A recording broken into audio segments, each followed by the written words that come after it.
السلام علیکم ورحمۃ اللہ وبرکاتہ نحمدہ ونصلی علی رسولہ الکریم اما بعد اعوذ باللہ من الشیطان الرجیم بسم اللہ الرحمن الرحیم۔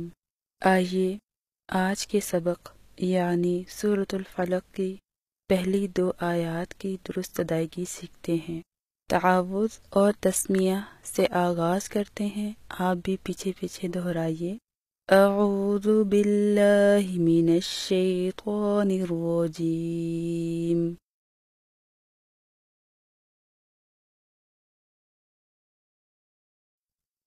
بسم اللہ الرحمن الرحیم۔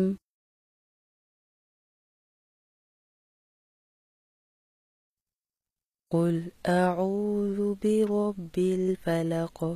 پڑھنے میں عام طور پر جو غلطیاں کی جاتی ہیں وہ آپ کے سامنے ہیں، یعنی قاف کی جگہ کاف پڑھنا، اعوذ کو اعوذ پڑھنا، برب الفلق کو مجہول پڑھنا، را اور قاف کو باریک پڑھنا، یعنی برب الفلق کو برب الفلق۔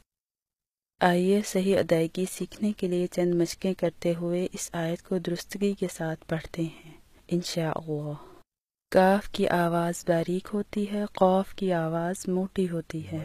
مشق کیجیے۔ کا کو،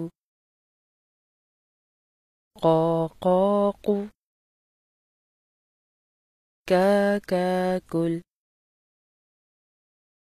قا قل۔ مشق کیجیے۔ او، عو۔ مشق کیجیے۔ زو، زو۔ تمام باتوں کو مد نظر رکھتے ہوئے مشق کیجیے۔ قل اعوذ، قل اعوذ، قل اعوذ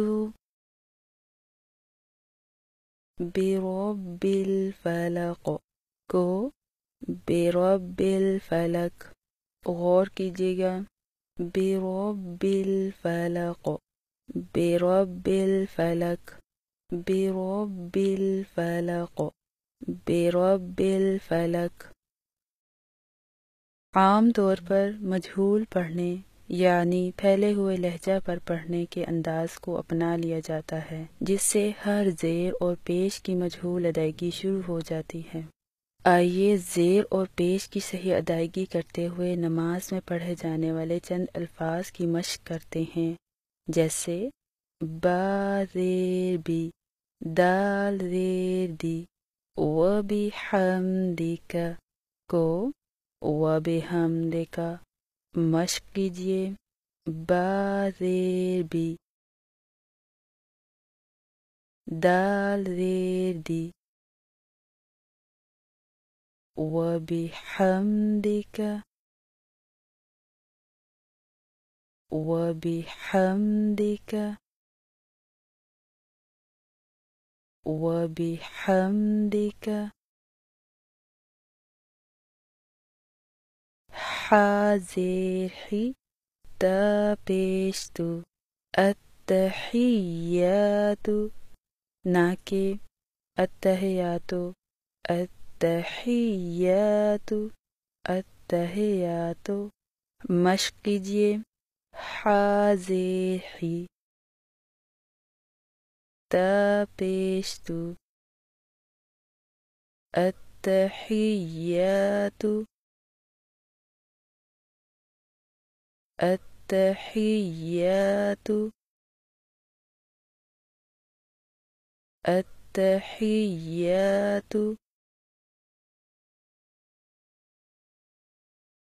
لام زیر لی، ہا زیر ہی، للہ نہ کہ للہ، ایسے ہی۔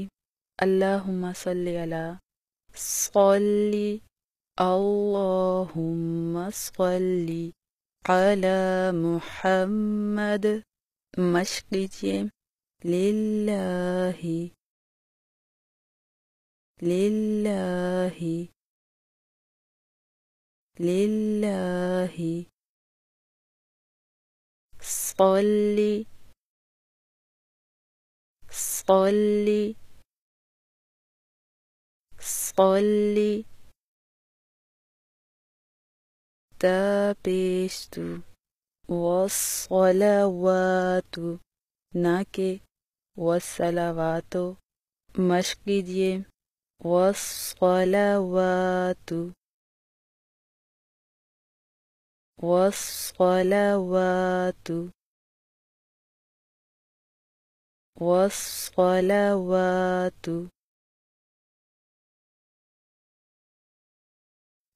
یا زیری، تا پیشتو، والطیبات،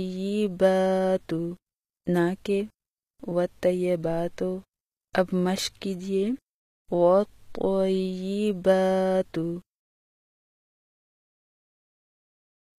والطیبات،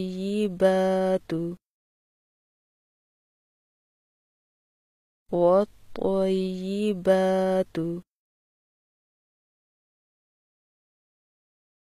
مجہول پڑھنے سے بچاتے ہوئے مشق کیجیے بربل، بربل، بربل، لکھی گئی تمام ہدایات کے مطابق مشق کیجیے قل اعوذ برب الفلق،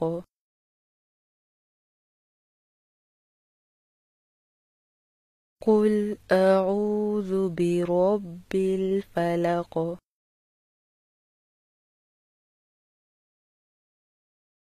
قل اعوذ برب الفلق،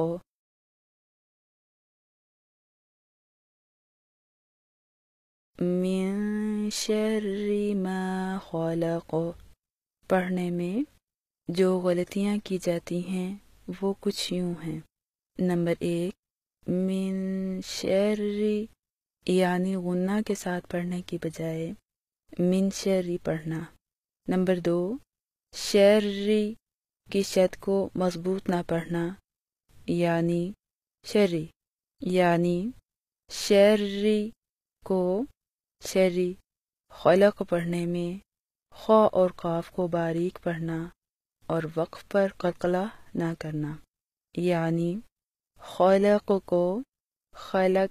آئیے آج غنہ کا مکمل قاعدہ پڑھتے ہیں، لیکن اس قاعدہ کو پڑھنے سے پہلے پچھلے اسباق میں پڑھی گئی 2 باتوں کو دہراتے ہوئے آگے چلتے ہیں، یعنی پہلی بات یہ ہے کہ حمزہ کے لکھنے کے 2 انداز ہوتے ہیں، حمزہ کو اس کی اصلی شکل میں لکھنا جیسے حمزہ زبر آ، الف نما لے کر اس کے اوپر زبر زیر پیش یا کھڑی حرکات لگا دینا جیسے حمزہ زبر آ، یعنی جس الف نما پر زبر زیر پیش یا کھڑی حرکات ہوں وہ حمزہ ہی ہوتا ہے۔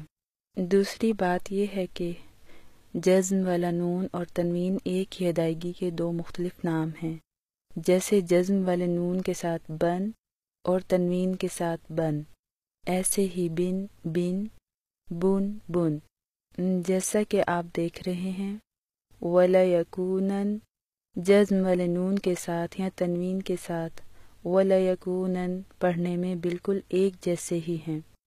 اسی طرح لَنَسْفَعًا جزم والے نون کے ساتھ یا تنوین کے ساتھ لَنَسْفَعًا بھی پڑھنے میں بالکل ایک جیسے ہی ہیں۔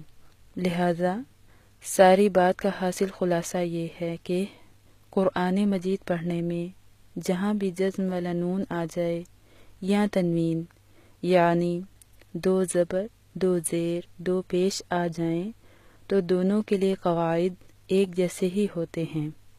غنہ صرف نون اور میم پر ہی ہوتا ہے اور اس کا نہایت آسان سا قاعدہ کچھ یوں ہے، نمبر 1 قرآن مجید میں جہاں بھی شد والا نون اور شد والی میم آ جائے تو اس کی ہمیشہ غنہ کرتے ہوئے ادائیگی کی جاتی ہے، یعنی نون شد پر ہمیشہ غنہ کیجیے۔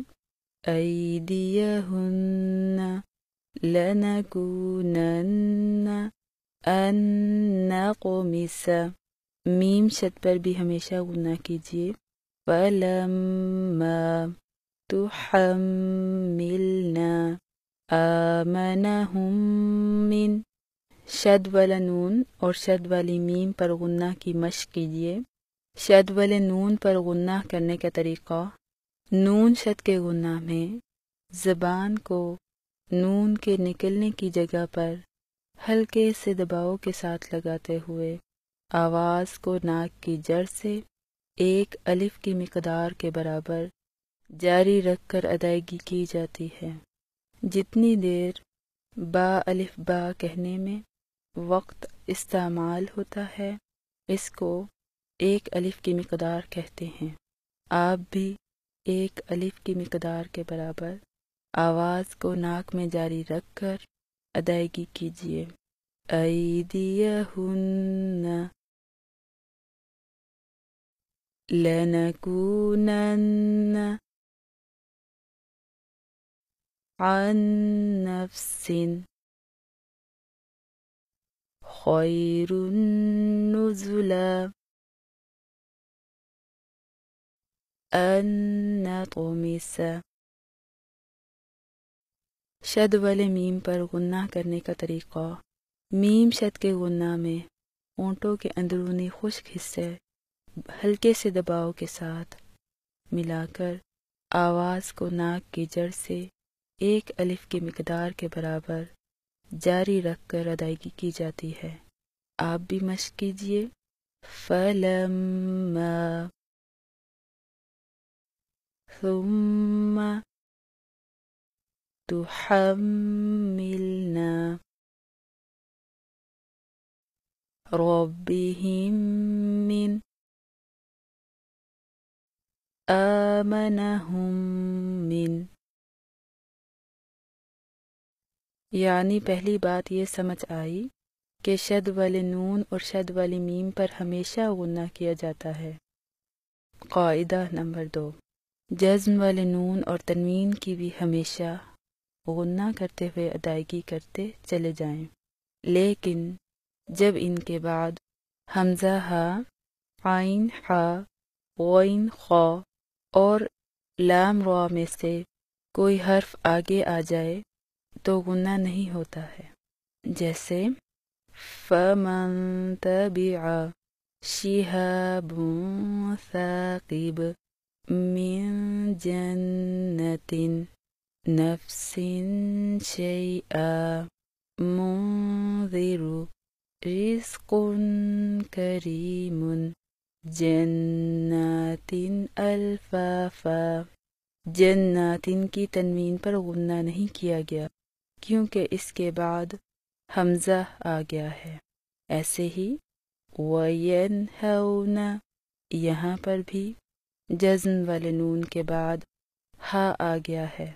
ساری بات کا حاصل خلاصہ یہ ہے، جزم والے نون اور تنوین پر بھی غنہ کرتے چلے جائیں، لیکن جب ان کے بعد حمزہ ہا، عین ہا، غین خا اور لام را آ جائیں تو غنہ نہیں کیا جاتا، جیسے وَمَن دَخَلَهُ أَنْعَمْتَ وَانْحَرْ فَلَا تَنْسَى قَوْمًا غَيْرَكُمْ فُلَانًا خَلِيلًا فَإِنْ فَاءُوا وَلَمْ يَكُنْ لَهُ مُحَمَّدٌ رَسُولٌ مَنْ زَكَّاهَا مَنْ غُودٍ شَرَابًا طَهُورًا فَانظُرْ مِنْ صَلْصَالٍ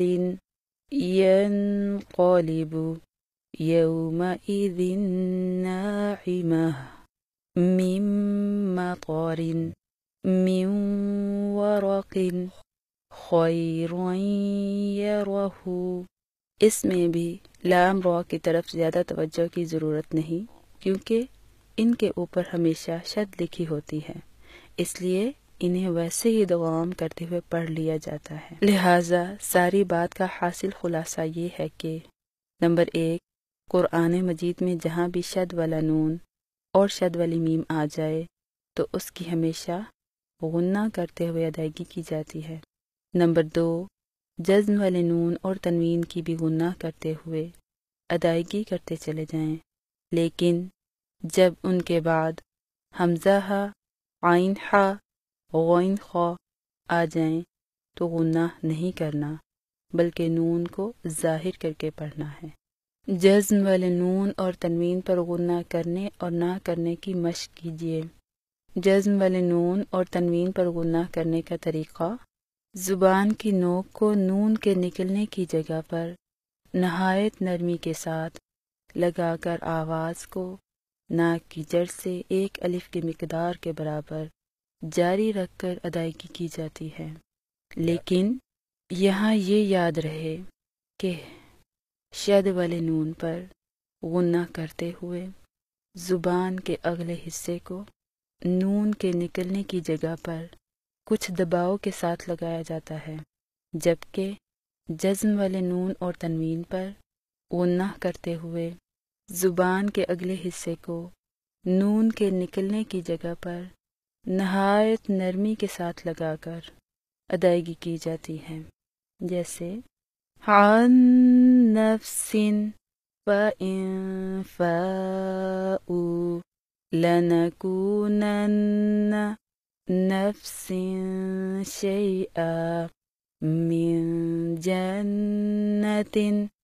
اب آپ بھی مشق کیجئے انبأہم۔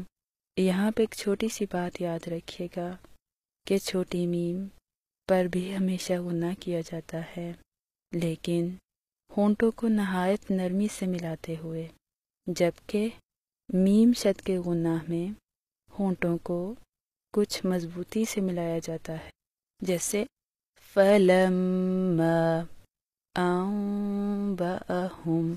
لہذا آپ بھی ہونٹوں کو نہایت نرمی سے ملاتے ہوئے مشق کیجئے أَنبَأَهُم۔ فَمَن تَبِعَ شِهَابٌ ثَاقِبٌ مِّن جَنَّةٍ وَانْحَرْ فُلَانًا خَلِيلًا وَمَن دَخَلَهُ مُنذِرٌ مُحَمَّدٌ رَّسُولٌ مَن زَكَّاهَا فَلَا تَنسَى نَفْسٍ شَيْئًا۔ ایک چھوٹی سی بات اور یاد رکھیے گا، جزم والے نون اور تنوین کے بعد اگر موٹا حرف آ جائے تو غنہ بھی موٹا کیا جاتا ہے، جیسے من صلصال، نہ کہ من صلصال۔ لہذا آپ بھی موٹا غنہ کرتے ہوئے ادائیگی کیجیے، اور یہ نہایت آسان ہے، بس آپ نے یہ خیال کرنا ہے کہ دوران غنہ زبان اوپر کی طرف اٹھ گئی ہے، لہذا پڑھیے من صلصال منضود شرابا طهورا فانظر أنعمت قوما غيركم فإن فاؤوا ينقلب رزق كريم ولم يكن له من مطر يومئذ ناعمة من ورق وينهون جنات ألفافا خير يره مشق کیجئے من شر ما خلق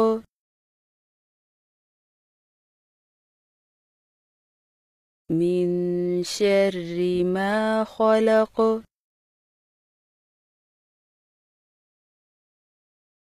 من شر ما خلق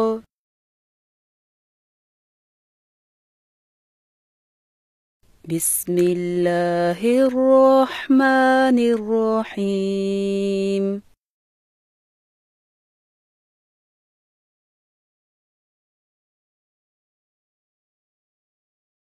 قل أعوذ برب الفلق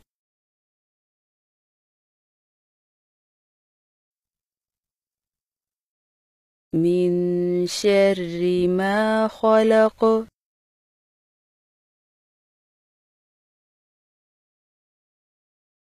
قل أعوذ برب الفلق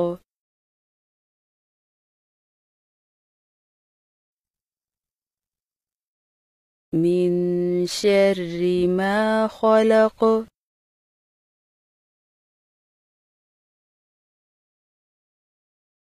قل أعوذ برب الفلق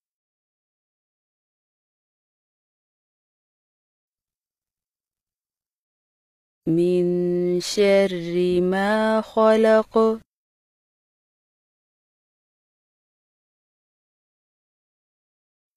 الحمدللہ آج کا سبق مکمل ہوا.